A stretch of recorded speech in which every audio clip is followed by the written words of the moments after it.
Magbubuk pa lang po. Po? Paano? We don't even know kung ano ang magiging ganap namin once na umalis kami. Sabihin ba natin kung saan tayo pupunta or wag muna? So we won't tell you muna guys kung saan kami pupunta. Hello! Hulaan nyo kung nasaan po kami. Yes, we're here at airport. Naiya Terminal 6. Hindi po namin alam kung ano ang mangyayari sa amin pag alis namin dito. And we don't even know kung ano ang magiging ganap namin once na umalis kami. Hindi Meron silang 11:30. 11:40. Wala na, nakaano na. Meron silang 12 on time. So, hulaan nyo na lang. 1 on time naman. So, actually, hindi namin alam kung anong magiging kakahantungan ng aming trip na to. Yeah. Pero dapat pabalik na kami ng Cavite. But we decided to go somewhere. Yes, to ourselves, to relax ourselves, to relax our mind. Instead na ma-relax ang stress. Instead na ma-relax ay na-stress. So, ayan, nandito tayo ngayon sa booking ng ticket. So, hulaan nyo na lang kung saan to. I think alam nyo na to guys. So, bahala kayo sa buhay nyo kung ano. Yes, dito kami sa Victory Liner. Yes, Victory Line. Dito tayo sa kabila. Wala ka alas 12? Po? Paano? 6 hours? Oh my God. Pero alas... Meron tayong first class, may deluxe tayo.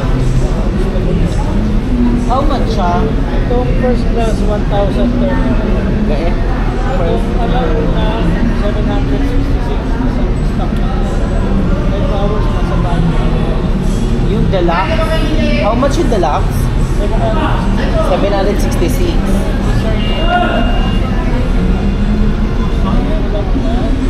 Mahula ka pa darating. Ano pinagkaiba ng deluxe sa first class? Ang deluxe, Isang stop lang yung deluxe.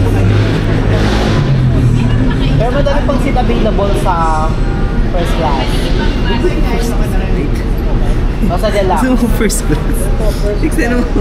Airplane. Ay, sa deluxe na lang. Oo, no? Oo, deluxe. So, Magkano yung 700? Pwede. Sorry. Natawad eh. may points ba yan? Ino-earn mo yan by points? Sige kuya, dalawa. Kuya, gusto ko yung may sa bintana kami. May CR dyan, di ba? Gusto na bintana. Windows seat. Dalawang bintana. Pa-assist na lang po kami sa flight attendant. Ay, sa unahan kami kuya. gusto ko ba? O gusto ko sa dulo? Ako na lang, kami na lang yung mag-drive. Shit. No. Ayoko kuya Mabilis sa dulo, yan. nakakahilo. Ayun na lang kuya, 11, 12. Decision. 11, 12, 30, 95. So, ayan, nakapag-book na kami ng ticket and hopefully sana, One pa. ayan, hopefully na nga to sana pa. Hopefully na maging wala tong aberya si KK kasi ang daming naming mga kung anik-anik na nangyayari. Dito kami ngayon ni Ando. Bakit ba naplanuhan yung Baguio? Hindi ko alam eh. Hindi namin din alam eh kasi talagang siguro nasagi lang din sa utak naming mga buddy. We miss Baguio kasi. Yes. And malamig daw dun ngayon. So, sana pagdating doon malamig na kasi pero at least para kahit paano din muna ng bago environment. bago mag first week of December kasi 'di ba? First week of December is Magba-birthday. Magba-birthday na din kasi si Andrew guys. Yes. Wow! Birthday ko, Pasko, New Year, sunod-sunod na day. So kailangan natin ng pahinga. So meron kami ditong Angel's Pizza, bumili kami ng spinach. And kakain muna kami para may energy. Hindi kami nagkanin kasi baka ma-earn na kami sa bus. Pero may CR naman yung bus. So pinili namin na ayun, deluxe kasi ang sabi daw may isang bus stop daw. Oo, isa lang. Pero sana naman may signal. Kasi, yung first class kasi daw, dalawa yung stopover. 6 hours siya. So yung deluxe 5 hours lang. Mas mabilis. Dati nagawa namin to, parang hindi tayo nag-stop over nun eh, tayo lang. Kuba parang may one time na may ginawa kami isang kagaguhan dun sa buhay namin na napunta kami ng Baguio, hindi namin alam kung anong trippings namin. And that time, parang starting kami ng mga individual vloggings namin. So, wala kaming bus stop no, pero isa lang nga wala.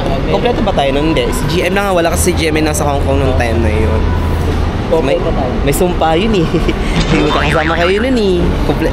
Yun yung mga sinaunang jowa pa namin dati yun. So, yun lang naman. And kami lang ngayon ni Andrew. Si Jeko ay wala.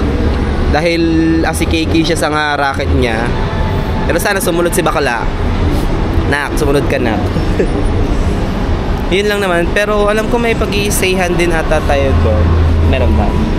So thank you nga pala kay Kuya Eric and Mami O. So bigla lang din naman itong decision namin. Tapos ayun, bigla silang nag-present din ng kanilang ano. Kasi meron silang friend doon na may-ari din ng Conchit House. So let's see. Sabi daw hindi pa daw nila napupuntahan yun. But pinabili naman natin ipakita yung place. At baka malay nyo, magustuhan nyo din. So let's see, ma-book nyo din to. And siguro pwedeng ilabas ko din dito yung clue code ko. So at least para magamit nyo din. If you want to sub din, pag may mga discount na gusto nyo gamitin. So actually yung clue code ko naman siya, pwede man lang siyang 3 beses nyo gamitin. Gamitin nyo na, clue code ko ito, Balong Cornelius.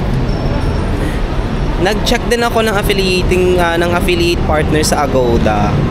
Hindi pa lang lumalabas ngayon, pero sana lumabas. So, nandito kami ngayon sa Cubao, Victory Line. Ayan. Last time, parang sinakyan naming bus papuntang Baguio is sa PTEX. Yung PTEX dati, hindi pa siya nagkakaroon ng sisimula pa lang yung PTEX guys, parang airport pa lang siya tignan dahil sa ngayon kasi sobrang busy na. Yun yung una-una sinakyan namin na bus papuntang PTEX. Na kami lang. Kasi dati pinakauna sila Madam Ellie, sila Kuya Lloyd. No, kami, mga bata pa kami. So ito yung harap.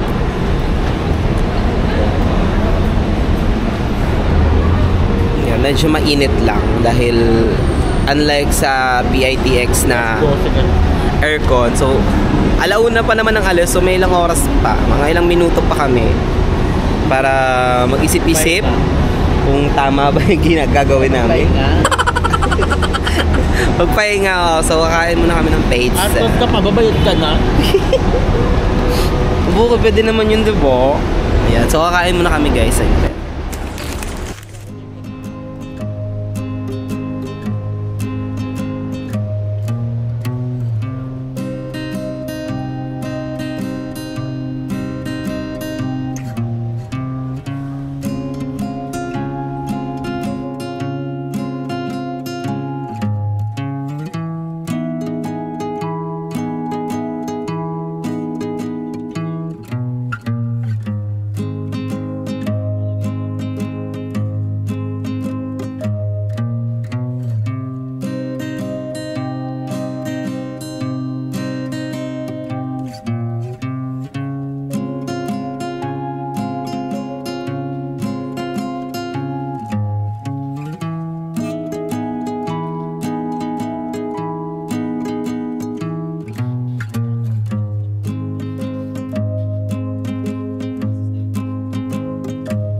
We're hitting at the bus.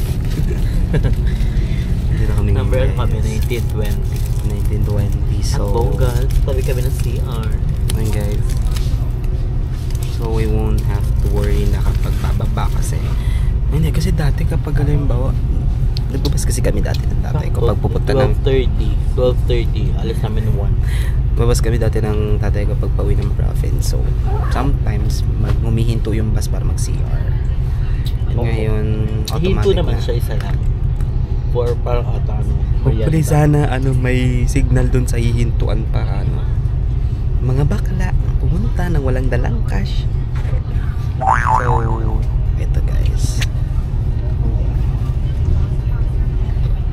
So, kita lang po kami pagkatapos. And yan, sana ay smooth ang biyahe. Ito lang aberya. Dahil hindi namin alam ko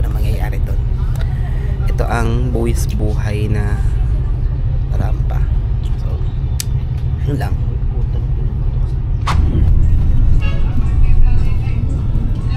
Alis na ako.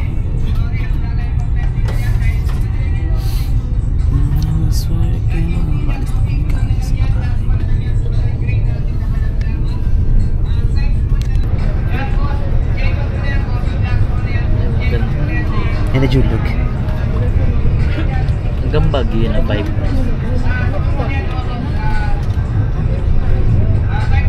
Antay, wala talaga tayong cash. Hindi, okay lang yan.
Touchdown guys, Baguio. And after ng pagdating namin is dumalatch muna kami sa Jollibee kasi nag-crave kami ng chicken.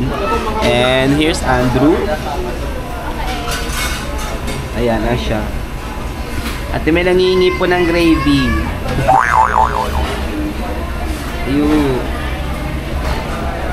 Hindi po namin alam kung ano ang atake dito. But, wala kaming ideas kung ano ang mangyayari. So, just here. Ito lang yung mga self namin. So, dala ko lang isang aking damit. Isang damit. Ay, ilan bang damit? Tatlong damit na nabili ko from Ukay. Actually, nilaban ni Ate Jam. And, tawag na ito. Binigay niya din sa akin. Ayan. Tapos, ang ending, ito na lang, idala ko tas dalawang pants. So, biglaan lang ito. And, hindi ko alam kung anong mangyayari dito, pero yeah. So, ayan, ito na si Andrew. Yeah, so we're gonna eat na guys. This is our first meal Of the night. Ito first kanin namin guys. Kasi nag-stop over kami, pero yung stop over is 10 minutes lang. Nagkado lang kami, sandwich. Yes, yung hotdog. So, yeah, 10 minutes lang yung ano niya. So, ginawa na namin lahat itong mga pwedeng gawin and Waiting na lang sa amin sa luncheon. waiting na lang. So, pupuntahan muna namin din after yung pinapasabi ni Mami O at ni Daddy Eric na place. Malapit lang daw siya sa Burnham Park. So, I think mabilis lang to siya. So, ang tanong, saan natin siya dalahin? So wala kaming alam dito, wala kaming accommodation or whatsoever or vehicle na lagi naming pag napunta dito. So paalang po ang mga gamit namin at utak. Sarili lang ang mabitbit namin. Yourself. Tapos labahan na mga damit. Labahan. Hindi, may buti na lang kamo. Thank you kay Ate Jack. Thank you Ate Jack. So kakain muna kami guys. Ayan, so saan ba natin ilalagay ito? Ba't pala ito na lang inilagay?